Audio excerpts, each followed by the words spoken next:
Nagluto si Tito Wen ng napakasarap na biko. At dahil nga wala tayong latik, nilagyan na lang natin yan ng sesame seeds na roasted. Ayan. At kung paano nga ba lutuin yan, halika na. Samahan nyo ko. At lutuin na natin yan from preparation to cooking. Let's go! Hello mga bestie! Mga Kawina TV! And yes, si Tita Wena ay nag-crave bigla ng biko. Kaya samahan niyo ko at tayo ay magluluto. At siya nga pala, meron ako ditong 2 kilo na malagkit or glutinous. Yes, halika na at isasaing natin. Siyempre, bago natin isaing, ito ay ating huhugasang mabuti para naman mabango at malinis. Masarap ang ating biko at mag-i-enjoy tayo. Halika na. At ito ang ating biko. Ayan. Halika na. Hugasan natin to at isaing na natin. Ayan. Sa pagsasaing nga natin ng biko ay atin munang hugasan ng 3 beses. Ayan. At lamasin lang ng ganyan. Para malinis na malinis siya. Pero pag ang inyong glutinous ay binili nyo sa bayuhan, so hugasan nyo lang siya ng 1 time. Pero dahil ito ay binili ko sa market, lalahugasan ko siya ng 3 beses. Dahil sa market ay minsan hinawak-hawakan ng tao, no? Minsan naman may mga dumadapo-dapo na mga unnecessarily mga insect, no? So ayan, hugasan natin ng 3 beses. So unang beses at ito na yung pangalawang beses. The same thing, lamasin pa rin.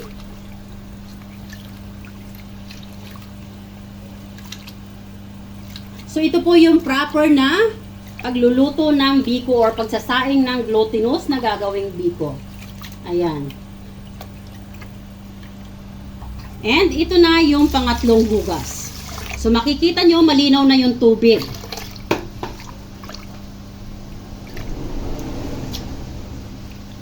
Hugasan na muna natin yung mga panapanabi na nagkata sa mga una at pangalawang hugas ng bigas para yung ating pressure cooker na paglulutuan ay walang mga dumi-dumi na sumasabit. So ayan, so nakita nyo malinaw na siya, no? Hindi na siya ganun ka dami ng starts. Ayan. So now ay nakatatlong hugas na tayo. Ngayon naman ay sasabawan na natin ito. Sasabawan natin dahil ang ating glutinous ay 1,5 kilo. Sasabawan lang natin ito nang umabot doon sa 14. Ayan.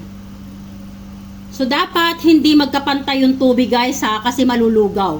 Hindi masarap yung biko na malata. Gusto ko yung biko na na-slice. Something ganon, no? So, dapat hanggang doon lang sa 14 ng tubig. Halika na at lalagyan natin ang sabaw yan.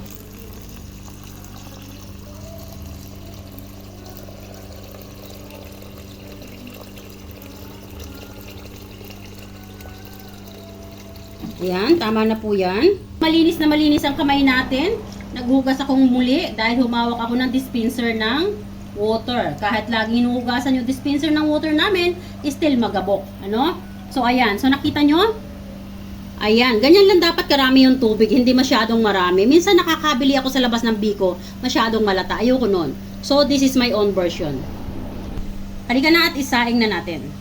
So, ayan mga guys, pagkatapos nating isasaing lang natin ng parang kanin, ano? So, yung pagluluto natin, hindi natin kailangan bantayan. Sasaing lang natin ng parang kanin. Pero yung ating rice cooker, dapat ay check natin mabuti kung nakababa nga ba. Ayan. At pagkatapos niya, cool down, ay saka natin lulutuin ng biko. Yes. So, halika na at tatakpan na natin yan. So, ayan mga best. Na tuyo na yung sabaw ng ating biko. So haluin natin, naglagay tayo ng kunting salt, pinch of salt guys, para magkaroon ng agaw sa tamis at alat yung ating biko. Diyan lang kayo, panoorin nyo mabuti para makita nyo yung procedure ko sa aking paggagawa ng biko. Ayan.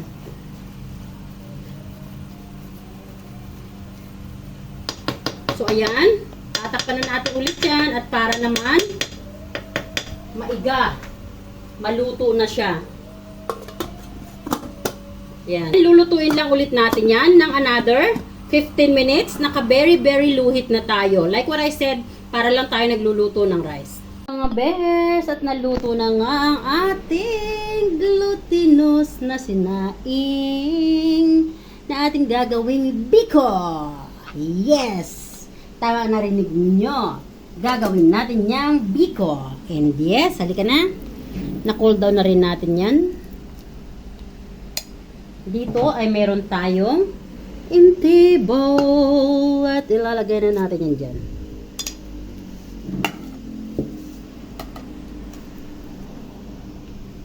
Ayan.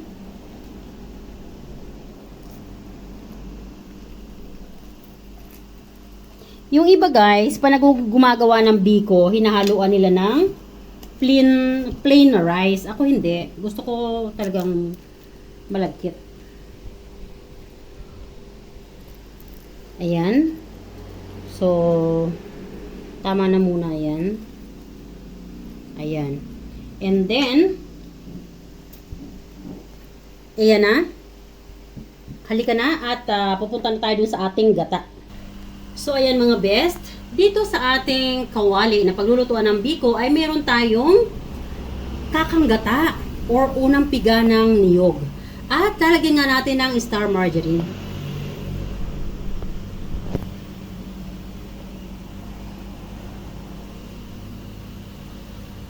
Ayan. Hayaan lang natin mag-melt.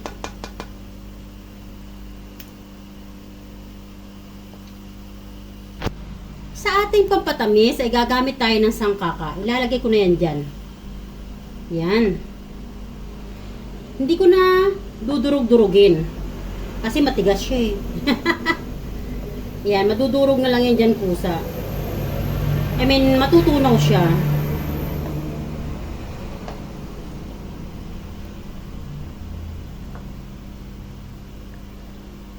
Ayan. So, kaya lang nating matunaw yung ating sangkaka. Ang tawag namin ay sangkaka. This is made of sugar cane. And then, at the same time, ilalagay ko na yung ating vanilla. Vanilla essence. Ayan. Sa paglagay natin ng vanilla essence, huwag masyadong marami nga. Yung tama lang. Kasi pag masyadong marami, pumapait. Ayan, halo-haloin lang. Uy, tumalsik. Ganun, nadumihan yung floor ko. Halo-haloin lang natin. Huwag niyong gayahin yung paghalo ko ha. Tumalsik eh. Nadumihan tuloy yung floor ko. Maglilinis tuloy ako. Ayan. So, halo-haloin lang.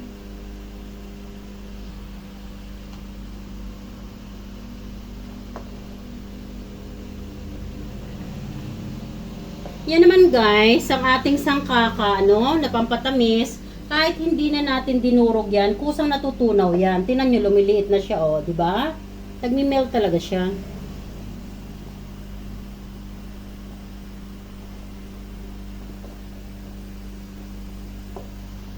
Yan. Bango. Bango-bango. Oop, yeah. Ayan. O, diba? Kumukulo, kumukulo. Kumukulo, kulo. Kumukulo. Ayan. Kumukulo na siya. At hayaan lang natin. Super bango naman ito.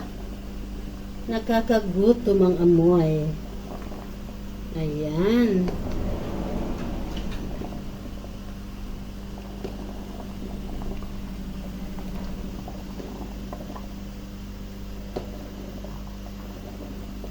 So, ayan. Halu-haluin. Halu-haluin lang. Halu-haluin lang natin guys hanggang sa ma-dissolve na ito at lumapot na yung ating gata.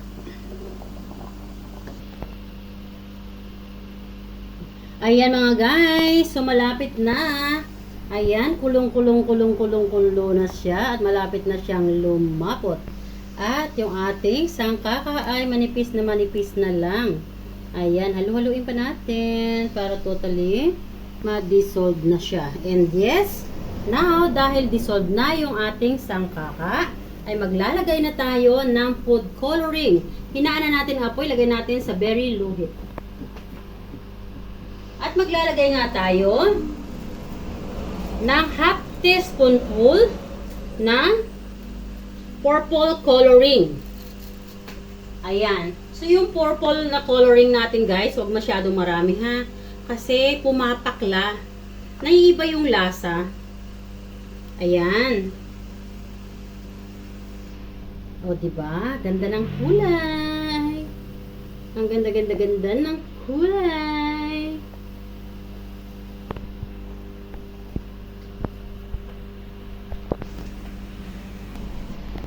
So, ayan mga best. Hininaan muna natin ang apoy at ngayon nga ay ilalagay na natin ang ating malagkit. Dahan-dahan lang, baka mag-splash. At tayo naman ang matalsikan. So, alalay lang sa ating paglalagay. Worry, worry, whoop. Whoop, worry, worry, whoop.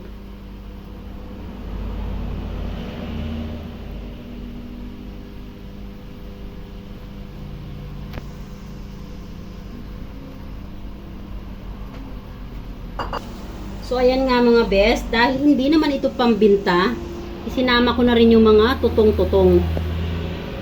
Pampasarap pa yan, no? Yung texture ng tutong sa biko, pampasarap. Bit nyo rin ba? Yes, ako gusto ko. Ayan. So, hindi na tayo guys maglalagay ng salt. Kasi kanina, nung sinaing natin yung ating malagkit, remember? Naglagay na tayo ng salt, di ba?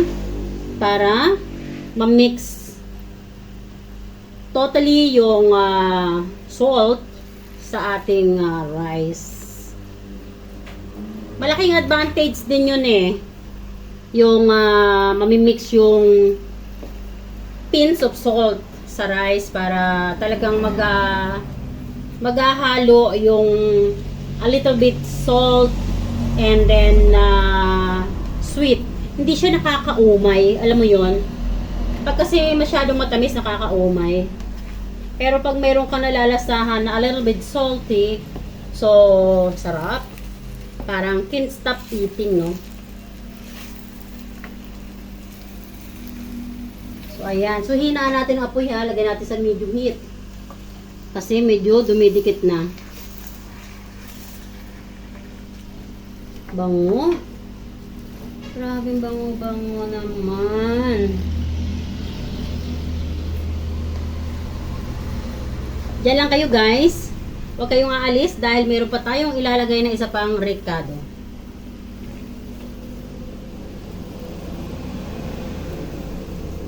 Nihintay lang natin na ma-absorb totally ng ating glutinous rice ang ating coconut milk. Bago natin ilagay yung isa pang ricado or isa pang ingredients na ilalagay natin. Bango, grabe. And now, pwede na natin ilagay yung ating isa pang ingredients dahil totally na mix na po ito. Ayan.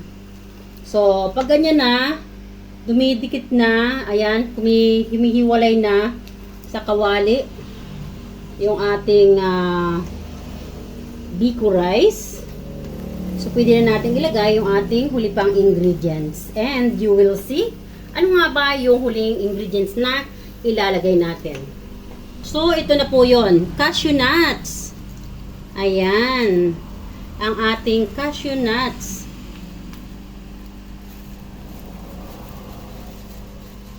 Sarap ng biko natin with cashew nuts. So, haluin natin para they will mix all together.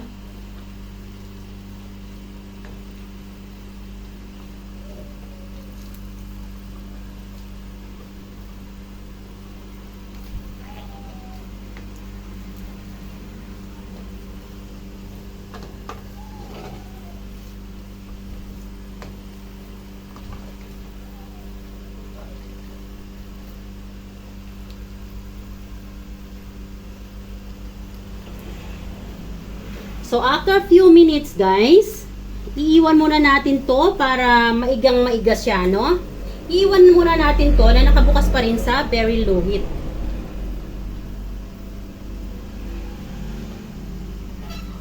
Ang tawag sa amin ng ganun ay pagpapain-in. Iniin-in yung biko. Naalala ko sa San Juan, yung nakatira pa kami sa San Juan. Meron akong binibilhan nito guys, purple biko, ang sarap. Tapos nung bumibili ako sa kanila, wala nang purple. Sabi ko, bakit wala na yung purple? Namatay na raw yung gumagawa. Oh my goodness. Nasad ako syempre. Kasi favorite ko yung purple na biko eh. And then all of a sudden, wala na akong mabilhan. Ayan guys. So, yung texture ng ating biko, look at that. Ayan. So, nakita nyo? Ayan, tikal na siya, no? Ayan. Ayan. So, hindi na siya nakadikit sa kawali.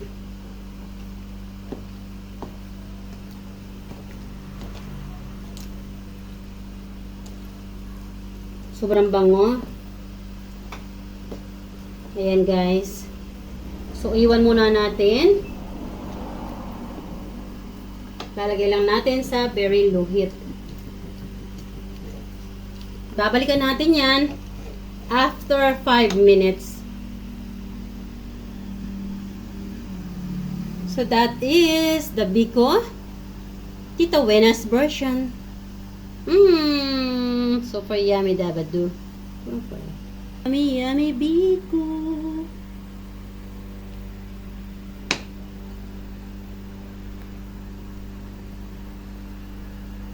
Ayan ang ating cashew nuts.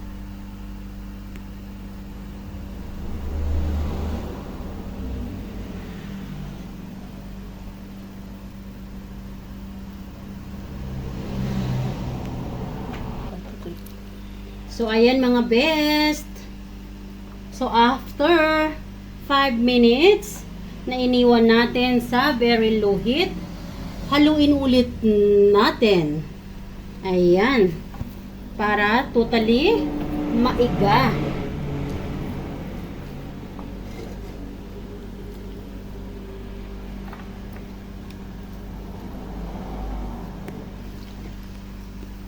Ayan. Alam mo yung gusto nating ma-achieve na texture ng ating biko, yung nai-slice.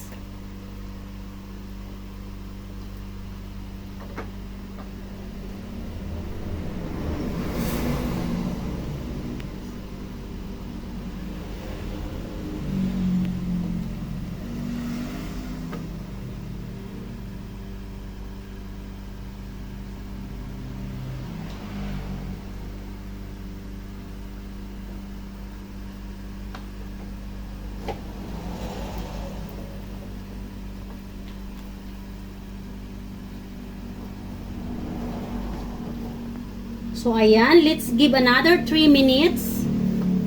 Ayan. I-maintain lang natin sa kawali.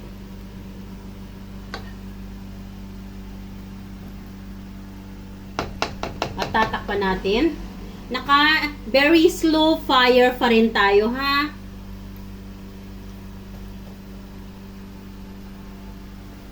At tayo ay mayroong takip dito. Ito. Diyan, o, diba? Nabili ko po yan online. Dito lang, ha? And, tcharan! After another 3 minutes, ayan na ang ating biko. Ayan, o, diba? Super delicious ng biko. Ayan, igang-iga na siya, guys. Ayan. So, this time, patayin na natin yung apoy. Ayan. Now, it's ready to nyam-nyam. Sarap. At tayo ay maglalagay na nga sa plate.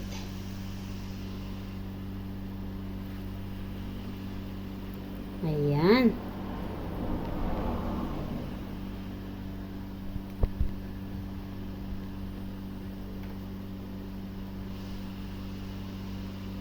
Ayan, kaya lang guys, wala na akong latik. Oo, okay na to. Hindi na kailangan lagyan ng latik. Sabi ko palang solve na tayo.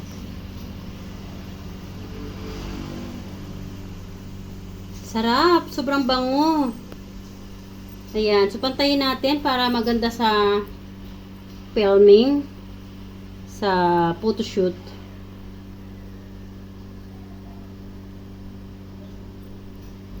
So, ayan. Let's go to the table. So, ayan mga guys. Nakaluto na tayo ng masarap na biko ni Tita Win. At dahil wala tayong latik, lagyan na lang natin ng roasted sesame. Ayan, sarap.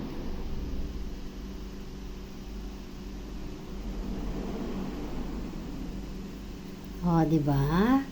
Yummy! Ayan.